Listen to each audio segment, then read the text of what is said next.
Hello friends, नहीं रहना तुम्हारे साथ। वैभव उसे कमरे में बंद कर देता, किसी से मिलने ना देता, फ़ोन पर बात भी तब करने देता जब उसे तसल्ली हो जाती कि ये फ़ोन किसी औरत का है। उसकी दकियानूसी सोच और सख्तियों में ज़रा कमी नहीं आई, बल्कि इजाफा ही हो गया था। कॉलेज के दिनों से ही मेरे लिए रिश्ते आने शुरू हो गए थे, मगर मम्मी पापा को कोई जल्दी न थी, क्योंकि उनको मेरी सुंदरता पर पूरा विश्वास था कि अच्छा रिश्ता मिल ही जाएगा। मैं जिस किसी की भी नज़रों के सामने से गुजर जाती, वो बिना मेरी तारीफ किए रह ही नहीं पाता था। कॉलेज की मस्ती में बेफिक्र से यूं ही दिन गुजर रहे थे। इसी बीच मेरे लिए वैभव का रिश्ता आया। ये पहला ऐसा रिश्ता था जिसके लिए मेरे मम्मी पापा और मेरा पूरा परिवार दिलचस्पी ले रहा था। तू उस घर में राज करेगी, माँ ने मुझे वैभव के बारे में बताते हुए कहा। बहुत पैसे वाले लोग हैं, इकलौता बेटा है जिसके लिए उन्होंने बंगला खरीद कर दिया है।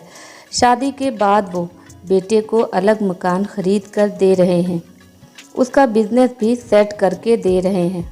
इतना सुनते ही मैं मन ही मन खुश हो गई। हर लड़की की तरह मेरे मन में भी अलग मकान में रहने की चाहत थी, जिसे मैं अपनी इच्छा अनुसार सजाना चाहती थी।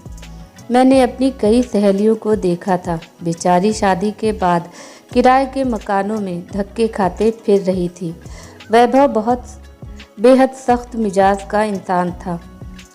उसके इस स्वभाव से मैं कुछ ही दिनों में परिचित हो गई थी। शक और उसके वहम का ये हाल था कि घर में कोई नौकरानी भी नहीं थी, सारा काम मुझे खुद करना पड़ता था।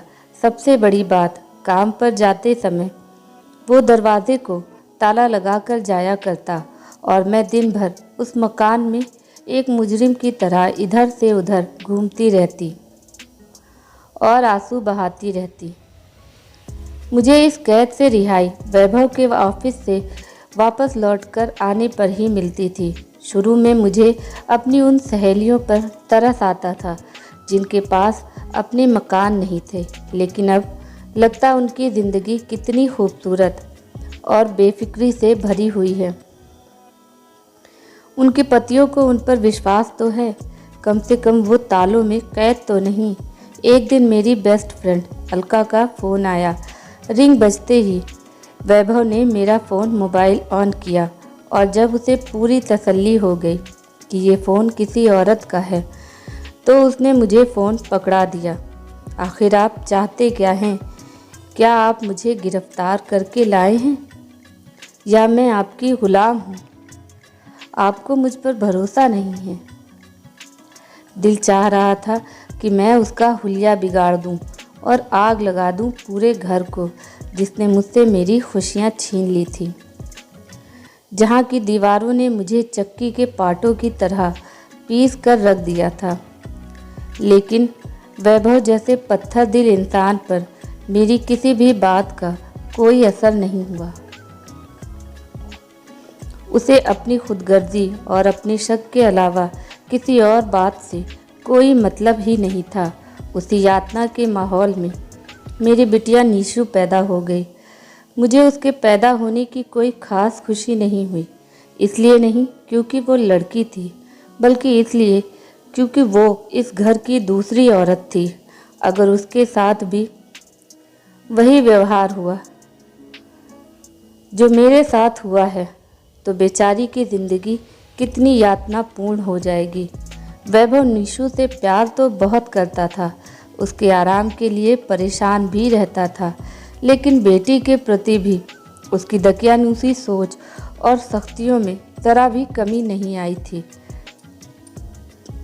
बल्कि इजाफा ही हो गया था मेरे प्रति और नीशू के प्रति भी।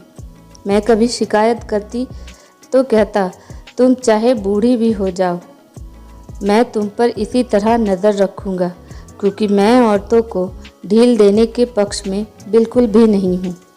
मेरी तमाम खुशियाँ नीशू में ही सिमट कर रह गई। वो हंसती तो मैं हंसती, वो रोती तो मेरी आंखों में भी आंसू आ जाते। नीशू का एक पब्लिक स्कूल में एडमिशन हो गया। वैभव ने फरमान जारी किया, स्कूल में निशु के गले से दुपट्टा नहीं हटना चाहिए, लेकिन स्कूल में तो उसे यूनिफॉर्म पहनकर जाना होगा। मैं ज़ोर से चीखी। दुपट्टा यूनिफॉर्म के ऊपर भी पहना जा सकता है। काफ़ी बहस और निशु के रोने धोने के बाद ये तय हुआ कि स्कूल जाते वक्त और वापस लौटते वक्त निशु को ना सिर्फ गले में बल्कि पूरे शरीर के इर्द गिर्द दुपट्टा लपेटे रहना होगा। कुछ तो डरो ईश्वर से। बेचारी की उम्र ही क्या है, बस मैंने जो कह दिया सो कह दिया। अब निशु जवान हो गई है, उसके घर से बाहर खेलने पर भी पाबंदी लगानी होगी। जिस उम्र में बच्चे उन्मुक्त जीवन जीते हैं, बेचारी मेरी बच्ची का बचपन चार दीवारी में कैद होकर रह गया। कभी अपनी मनमर्जी का पहन लेती या ज़ोर से खिलखिला देती तो वैभव उसे बुरी तरह पीट देता। इसे बदकिस्मती कहूँ या खुशकिस्मती, एक दिन ऑफिस से वापस लौटते वक्त वैभव का एक्सीडेंट हो गया। उसकी दोनों का टांगें काट दी गई। हालांकि मुझे उस दिन बहुत दुखी होना चाहिए था। वैभव पति था मेरा, लेकिन उसने मुझे और मेरी बेटी को इतना सताया था कि उसके अपंग होने की खबर से मुझे राहत सी महसूस हुई। ऐसा महसूस हुआ जैसे अब हवाओं का रुख मेरी तरफ होगा। मैं पूरी तरह आज़ाद थी। सबसे पहले मैंने वैभव का बिजनेस संभाला, फिर निशु का दुपट्टा उतरवाया और उसे डांस क्लास में एडमिशन दिलवा दिया। अब वो अपनी सहेलियों के साथ खेल सकती थी। मैं भी अपना मनचाहा पहनती, शॉपिंग करती, घूमती।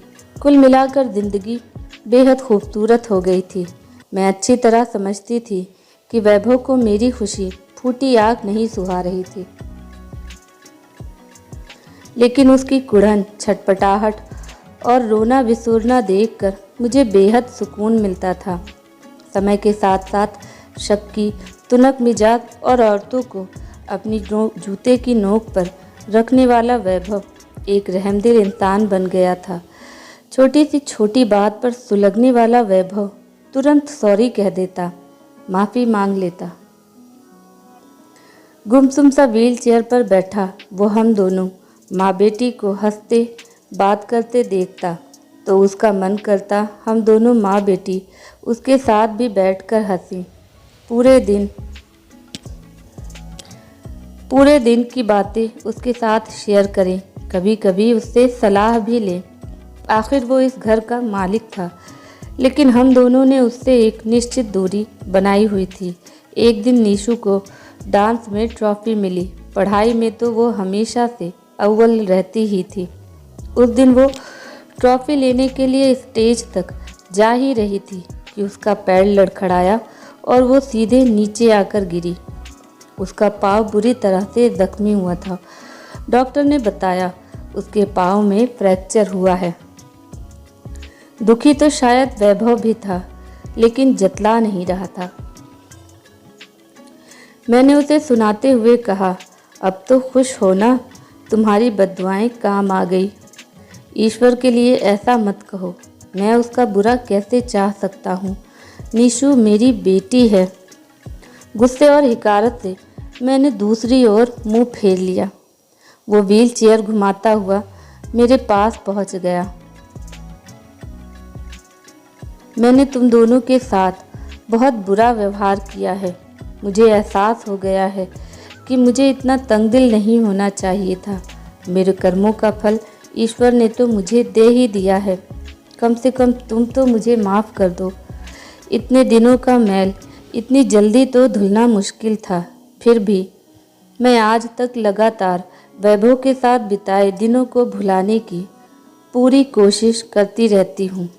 तरस भी आता है वैभव पर यह सोचकर कि काश उसने मेरे साथ जालिमों की तरह नहीं बल्कि दोस्तों की तरह बर्ताव किया होता, तो आज ना उसका आपा यूं छोटा होता और ना हम तीनों अपनी आज़ादी के साथ एक खुशहाल ज़िंदगी गुजारने से यूं महरूम होते। मन के रिश्ते का अंत तो कब का हो चुका था। फिर भी मैं अपनी सामाजिक जिम्मेदारी पूरी ईमानदारी से निभा रही है। आपको ये कहानी कैसी लगी? प्लीज़ कमेंट करके कहानी के बारे में अपनी राय हमें ज़रूर बताएं। अगर आपको ये कहानी पसंद आई हो तो अपने दोस्तों के साथ शेयर करें और ऐसी ही कहानियाँ सुनने के लिए हमारे चैनल से जुड़ें। Thanks for watching. Please subscribe my channel and hit the bell button. Bye.